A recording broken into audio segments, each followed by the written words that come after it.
मुझे कहाँ जाना चाहिए, मेरा इस मनुष्य रूप में, मनुष्य के शरीर में आने का जो मूल उद्देश्य है वो कैसे पूर्ण होगा। तो संत महात्मा कहते हैं कि इस मनुष्य जीवन में आने का मूल उद्देश्य जो है वो यही है कि आप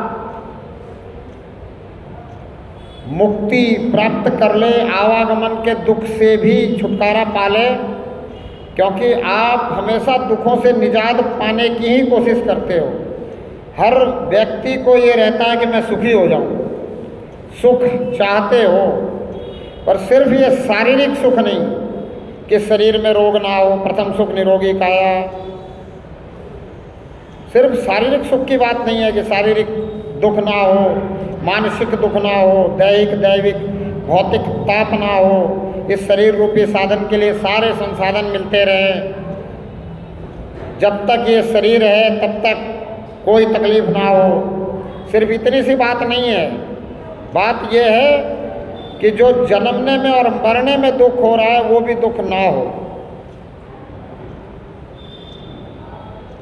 इस दुख को खत्म करने की प्रयास इस मनुष्य योनि में कर सकते हो। और इसका क्या प्रयास है कि जहाँ से मैं आया हूँ मुझे वहाँ गमन मिल जाए, वापस बैक टू पवेलियन।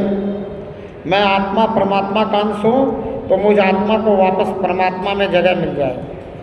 अब जगह कैसे मिलेगी? तो संत महात्मा कहते हैं कि अंत समय में जहाँ ध्यान रहता है वहीं गमन होता है। इसके लिए एक संत कबीर की कथा हमें सुनाई जाती है कि उनके गुरु रामानंद जी, वो संत कबीर को कह के रख दिए, उन्होंने पहले ही बता दिया कि भाई जब मैं इस शरीर से निकलूँगा उस समय घंटा बजेगा इस मंदिर का। अगर इस मंदिर का घंटा बजा तो समझो मुझे मुक्ति मिली, अन्यथा नहीं मिली। ये आपने भी सुना होगा। तो अब संत कबीर उस समय वहाँ नहीं थे जब रामानंद जी के शरीर से रामानंद जी को निकलना हुआ। आत्मा जो है इसी को हम रामानंद कहेंगे, भले ही शरीर के हिसाब से नाम रखा गया हो। क्योंकि जब हम कहते हैं किसी को कि मर गया, मर गया में दो शब्द है, मरा और गया। तो मरा शरीर और आत्मा गई। तो अब रामानंद जी जब निकल गए शरीर से, शरीर वहाँ पड़ा है, और जब ये खबर दी गई कबीरदास जी को तो कबीरदास जी ने कहा कि चलो मैं आता हूँ।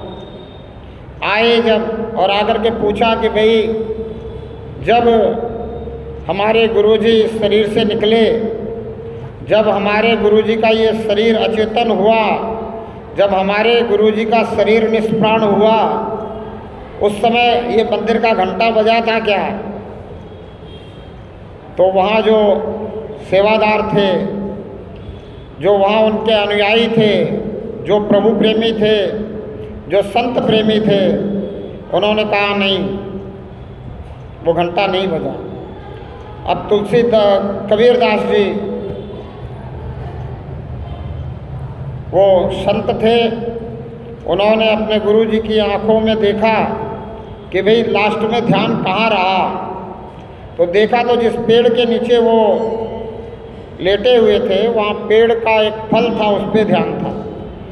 तो कहते हैं ऐसी कथा में कि उस पेड़ को, उस फल को जो है उस पेड़ से मंगवाया और मंगवा करके देखा तो उसमें एक कीड़ा जो है वो जन्म ले रहा था। तो वो जो कीड़ा जन्म ले रहा था उसको हाथ से मसल दिया कहते हैं, और तब जो है घंटा बजा। तब कहा कि भाई अब इस आत्मा को जो है मुक्ति मिली। तब वो तो संत थे, वो ऐसा कर सकते थे, या हमें कथा सुनाई गई, हमें ये समझाया गया, हमें ये समझाने का प्रयास किया गया कि भाई ये मनुष्य जन्म जो है इस मुक्ति को प्राप्त करने के लिए मिला है, परमात्मा में अपने आप को मिलाने के लिए मिला है। तो जीवित रहते हुए तुम्हें परमात्मा के प्रति पूर्ण समर्पित होना होगा। सिर्फ कहने से या गाने से बात नहीं चलेगी कि सौंप दिया सब भार तुम्हारे हाथों में। या सिर्फ आरती में ये कहने से बात नहीं चलेगी कि तेरा तुझको अर्पण क्या लागे है मेरा।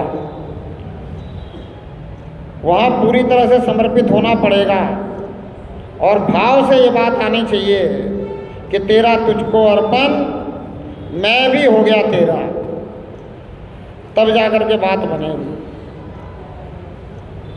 रोज इन्हीं बातों को आपको समझा रहा हूँ। और ये श्राद्ध पक्ष चल रहा है, श्राद्ध के विषय में भी 2 बार 3 बार बात बता चुका हूँ।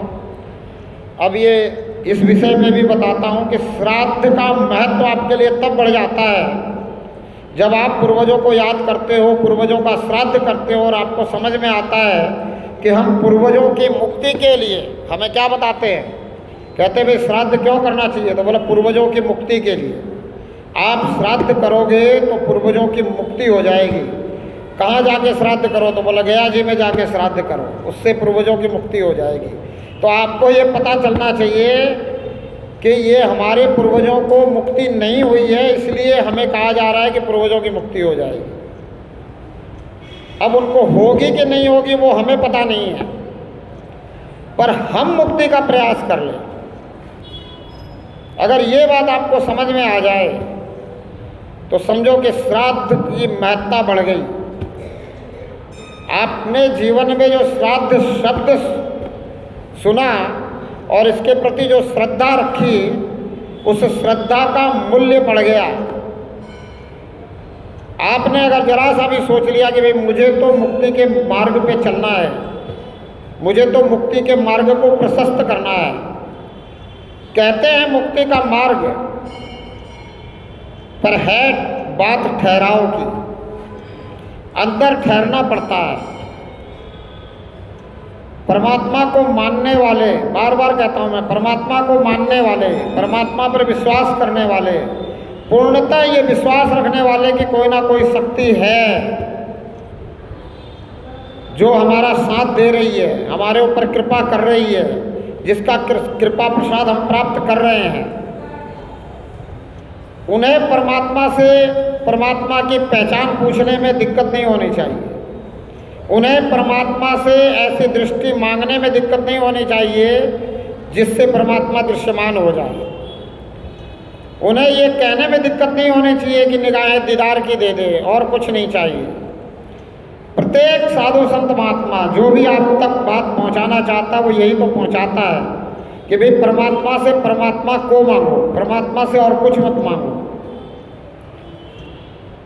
ये गीता, ये रामायण आपको यही समझा रही है कि ये दुनियावी वस्तुएं तो कर्म करके मिल जाएगी, पर परमात्मा प्रार्थना करके ही मिलेगा। परमात्मा को पहचानने के लिए जो ज्ञान चक्षु है, जिसको खोलना है, ये ज्ञान चक्षु परमात्मा से मिलेगा तो प्रार्थना से ही मिलेगा।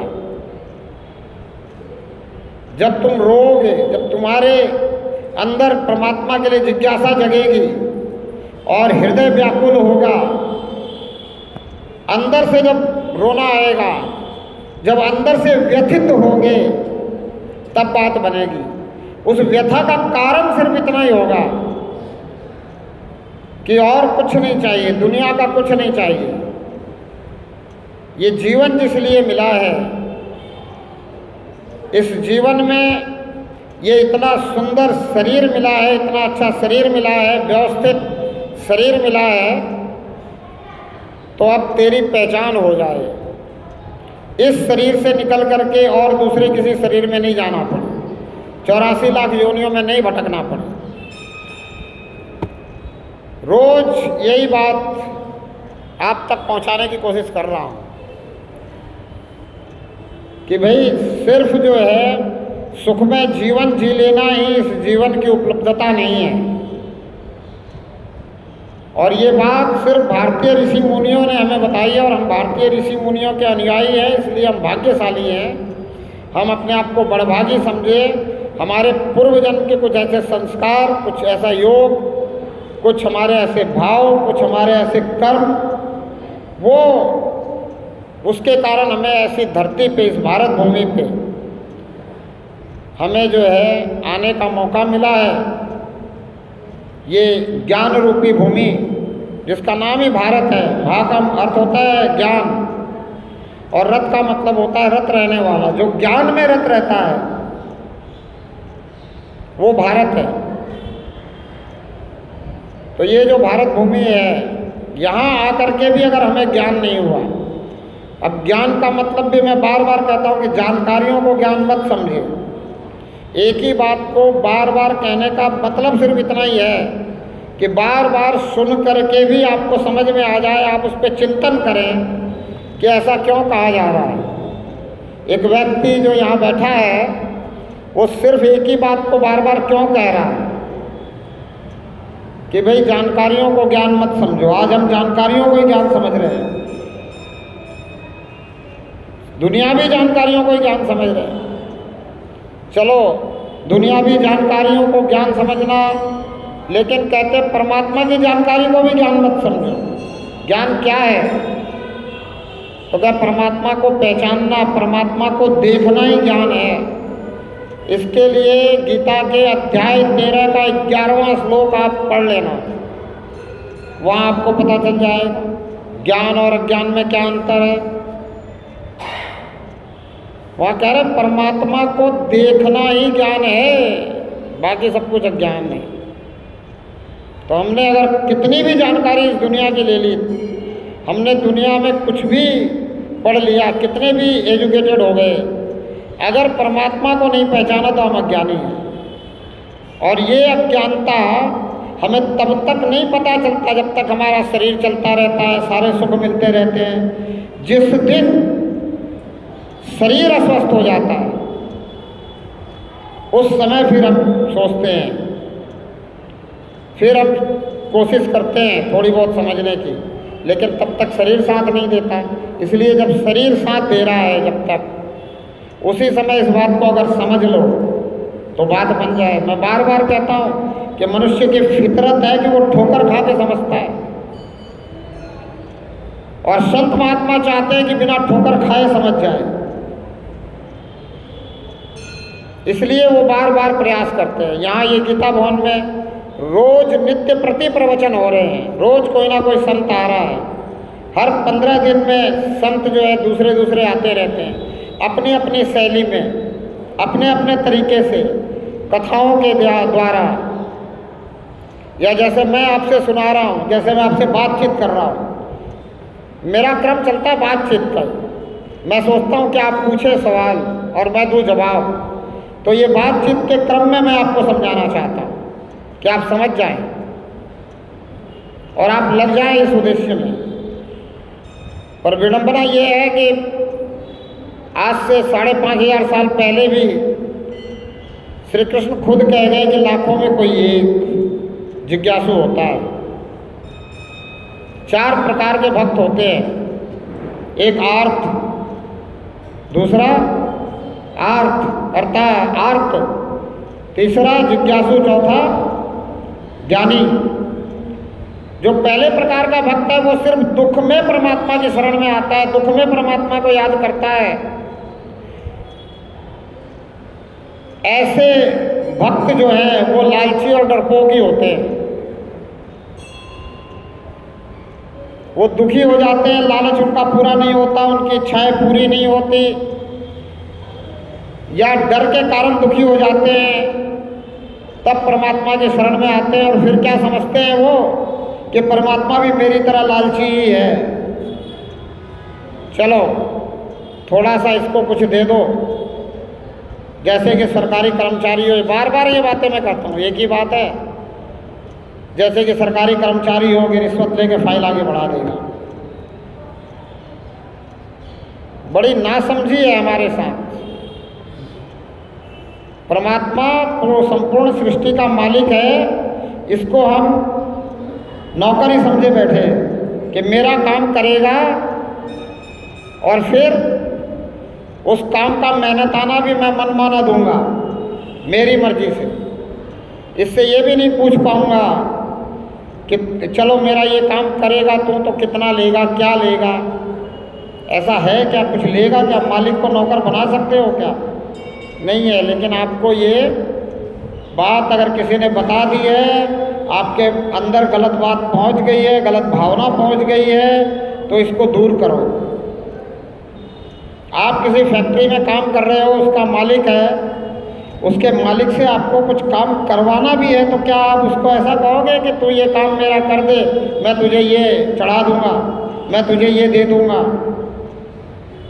और वो भी वस्तु वो दो जो उसी की हो, उसी के फैक्ट्री की हो। तो ये पूरा संसार मालिक का है, क्या दे रहे हो मालिक को? कुछ संत कहते हैं, बोला हम कैसे बेवकूफ़ हैं, मांगते हैं पहले परमात्मा से ही, जब परमात्मा दे देता है तो फिर उसी में से थोड़ा सा दे देते हैं परमात्मा को। क्या दिया आपने, क्या आप दे सकते हो, क्या है आपका, क्या आपके पास है आपका, किस चीज़ को मेरा मेरा कह रहे हो? संत कहते हैं ये मेरा मेरा छोड़ दे, तेरा तुझ में कुछ नहीं, जो कुछ भी है वो सब कुछ परमात्मा का है। और नानक जी को ये बात समझ में आ गई। नानक जी ने तेरा तेरा शुरू कर दिया और किस अवस्था तक पहुंच गए। संसार के लोगों ने उनकी सुन करके स्वयं को भी भक्त और संत की श्रेणी में ला लिया, और हम लगे मेरा मेरा। हम अर्पण भी करना चाहते हैं तो बोला तेरा तुझको अर्पण, क्या ला गया मेरा, फिर भी मैं अलग बना रहा हूँ। फिर भी हम ये नहीं कहते कि तेरा तुझको अर्पण, मैं भी हो गया तेरा। तो मेरा तो सिर्फ इतना ही कहना है आपसे कि आप इस मालिक को, इस सृष्टिकर्ता को, इस सृजनहार को, इस पालनकर्ता को, ये इस संसार को बनाने वाला है, संसार का मालिक है, तो मालिक ही समझे, और ये जैसा चाहता है वैसा ही होता रहे इस शरीर रूपी साधन से, ये प्रार्थना करें। और जब बात समझ में आ गई तभी ये प्रार्थना शुरू कर दे, जब जागो तब सवेरा। अब तक अगर किसी ने ये बात नहीं बताई थी, नहीं पहुंची थी आप तक, आप नहीं समझ पा रहे थे, आप भोले भाव में लगे हुए थे, तो समझ लो कि इसी कारण परमात्मा की कृपा हो गई कि आप तक ये बात मुझे माध्यम बनाकर, निमित्त बनाकर पहुंचा दिया। क्योंकि संतों ने ये भी कहा है कि बिनु हरि कृपा मिले ही नहीं संता, बिना हरि के कृपा के संत नहीं मिलते। तो अगर हरि की कृपा आप पे हुई है तो आप पे हरि की कृपा इसीलिए हुई है क्योंकि आप भोले भाव में थे। हो तो आप प्रभु प्रेमी, पर आपका भाव बड़ा भोला है। जिसने जो बता दिया आपने वो समझ लिया, वही मान लिया। तो संत कहते हैं भोले भाव मिले रघुराई, और आपका इतना भोलापन है, फिर भी अगर अभी तक रघुराई नहीं मिले, परमात्मा नहीं मिले, तो फिर कहीं ना कहीं प्रेम में कमी है, भाव में कमी नहीं है, भोलेपन में कमी नहीं है। कमी किसमें? प्रेम में। प्रेम संसार से है इसलिए परमात्मा से प्रेम है, परमात्मा से प्रेम परमात्मा के कारण नहीं है, बस ये कमी है। अगर वो प्रेम परमात्मा से परमात्मा के कारण हो जाए तो बोला हरि व्यापक सर्वत्र समाना, और प्रेम ते प्रकट हो ही मैं जाना। नानक जी कहते जिन प्रेम कियो तिन प्रभु पायो। सब संत कहते हैं कि सबसे बड़ी बात क्या है? प्रेम। लेकिन ये प्रेम इधर से हटा करके इधर लगाना है। एक संत है, वो बैठे हैं कहीं खेती में, कोई पहुंच गया, बोला संत जी क्या कर रहे हो? बोले इधर से निकाल करके इधर लगा रहा हूँ। प्याज की पनीरी थी, प्याज की पनीरी निकाल के दूसरी तरफ लगा रहे थे। तो वो कहते बस जैसे ये प्याज की पनीरी मैं इधर से निकाल करके इधर लगा रहा हूँ, वो प्याज बन जाएगी, वैसे ही अगर कोई अपने प्रेम को संसार से उठा करके और इधर लगा दे, परमात्मा से जोड़ दे, तो वो संत बन जाएगा। संत बनने के लिए कोई ज़रूरी नहीं है कि सन्यासी ही होना है, गृहस्थी संत भी हो सकता है। बस सिर्फ प्रेम को इधर से निकाल करके इधर लगाना है। संसार से प्रेम के कारण जो परमात्मा से प्रेम है, वो प्रेम परमात्मा के कारण ही परमात्मा से हो जाए, अपनी मुक्ति के कारण हो जाए, सिर्फ शरीर की सुख सुविधा और शरीर रूपी साधन के संसाधन के लिए ना रहे तो बात बने। इतनी सी बात है और कुछ नहीं है, और कुछ करना ही नहीं है किसी भी प्रकार से, और कुछ नहीं करना है। पर ये इतना सा काम ही बहुत ज़्यादा मेहनत वाला है और महत्वपूर्ण है। मैंने पहले भी बताया आपको कि ठहरने में बहुत मेहनत है, ठहरना बहुत मुश्किल है, और सिर्फ ठहरना है। कहाँ ठहरना है? अंदर ठहरना है, इस मन से दूर होकर ठहरना है। इस शरीर को अपना है ऐसा समझना ही नहीं है, क्योंकि एक दिन इसको छोड़ के जाना है, ये पक्का है, निश्चित है। बोला जीवन का सत्य क्या है? तो बोला जीवन का सत्य यही है कि मुझे एक दिन शरीर छोड़ के जाना है, जिसे लोग मृत्यु कहते हैं। जो भी शरीर छोड़ के गया उसको हमने कहा कि वो मर गया। लेकिन जब संत चोला छोड़ के जाते हैं, शरीर छोड़ के जाते हैं, तो हम कहते हैं भाई चोला छोड़ गए। क्या कहते हैं? चोला छोड़ गए। अन्यथा क्या कहते हैं? बोला पूर्ण हो गए। पूर्ण हो गए का क्या मतलब है? मतलब है कि पूर्ण परमात्मा में विलीन हो गए। हम कहते हैं ब्रह्मलीन हो गए, यानी परमात्मा में विलीन हो गए। एक श्लोक है, पूर्णमदः पूर्णमिदं पूर्णात् पूर्णमुदच्यते पूर्णमेवाय पूर्णात् पूर्णशिष्यते। कहते पूर्ण से तू निकला है और तू भी पूर्ण है, पर इस शरीर में तू रहते हुए सिर्फ इस शरीर के लिए ही पूर्ण है। जिस पूर्ण से तू निकला है ये भी पूर्ण ही बचा हुआ है, तू इसका अंश है, पर ये अखंड है, खंडित नहीं हुआ है। जैसे समुद्र से अगर एक लोटा जल बाहर निकाल ले तो क्या हुआ? समुद्र खंडित हो गया क्या? समुद्र अखंड है, पर ये जो लोटे में जल निकला, बाल्टी में जल निकला, या किसी भी पात्र में जल निकला, उसको हम समुद्र का जल कहेंगे, समुद्र का अंश कहेंगे, पर वो भी अपने आप में पूर्ण है। यही अवस्था हमारी है। पर हमारे पास अधिकार कितना है? इस शरीर पे भी हमारा अधिकार नहीं है। जिस शरीर को मैं कह रहा हूं कि मेरा है, मेरा है, अरे इतना भी समझ में आ गया कि मेरा है तो भी ठीक है, नहीं तो लोग तो कहते बस मैं ही हूँ शरीर। वो समझते मैं ही शरीर हूँ, जो कुछ इस शरीर को खिला दिया वो मैंने ही खा लिया। तो वो सोचते बस स्वादिष्ट स्वादिष्ट चीज़ें खाते रहें, इस शरीर के इंद्रिय सुख को ही अपना सुख समझ लेते हैं, और स्वाद के चक्कर में अपना स्वास्थ्य बिगाड़ लेते हैं। और आज संत महात्मा जो है कह रहे हैं कि भाई स्वाद के चक्कर में मत पड़ो, स्वास्थ्य के चक्कर में पड़ो। जो स्वास्थ्यप्रद है उसे इस शरीर में डालो, इस शरीर की जो जरूरत है उसे पूरी करो, मन के पीछे मत भागो। मन इंद्रियों का राजा है, मन तुम्हें इंद्रियों में भटका रहा है, इंद्रियों के सुख के पीछे मत लगो। समझाने वाले संत महात्मा समझा रहे हैं, हम समझ नहीं रहे हैं।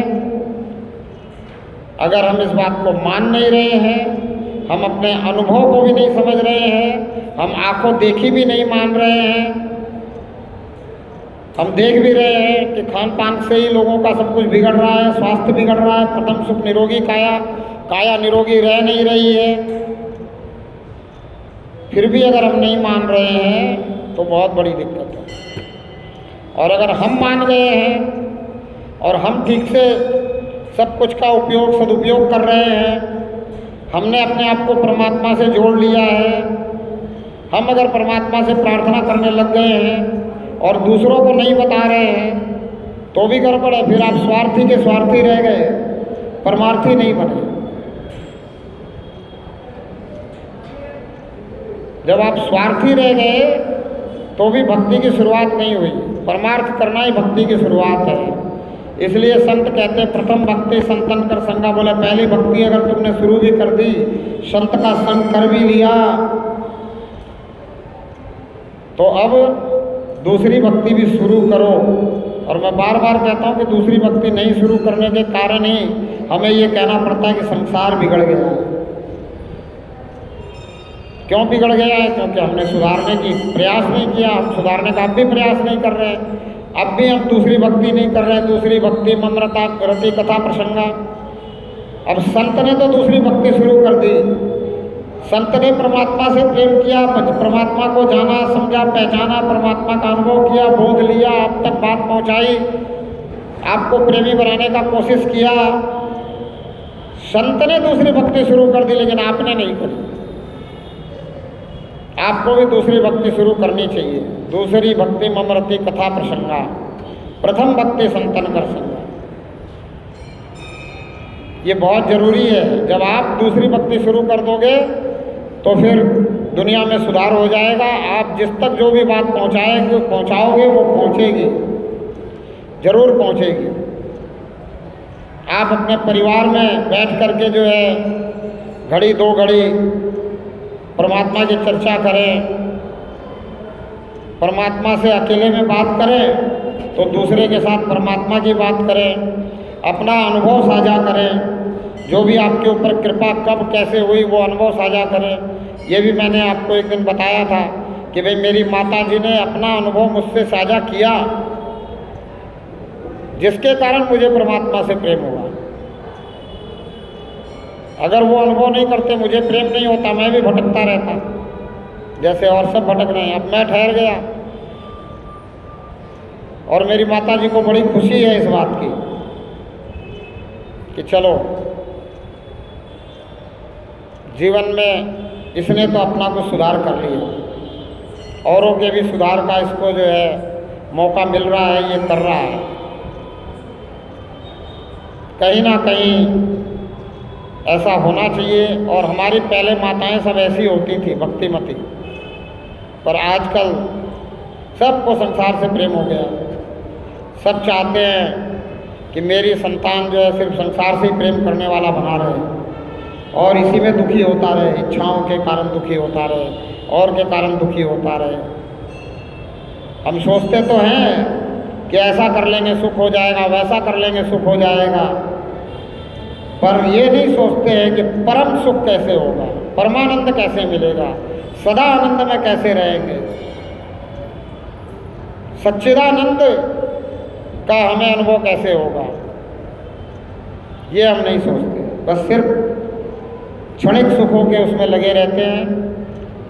समय हो गया है, आप तक जो भी पहुंचा पाया हूँ ये सब प्रभु की कृपा है। और कुछ अगर ऐसा शब्द जो आपके दिलों को ठेस पहुंचा गया हो या आपको ऐसा लगा हो कि नहीं बोलना चाहिए था, वो मेरे मन का हो सकता है, उसके लिए क्षमा करें।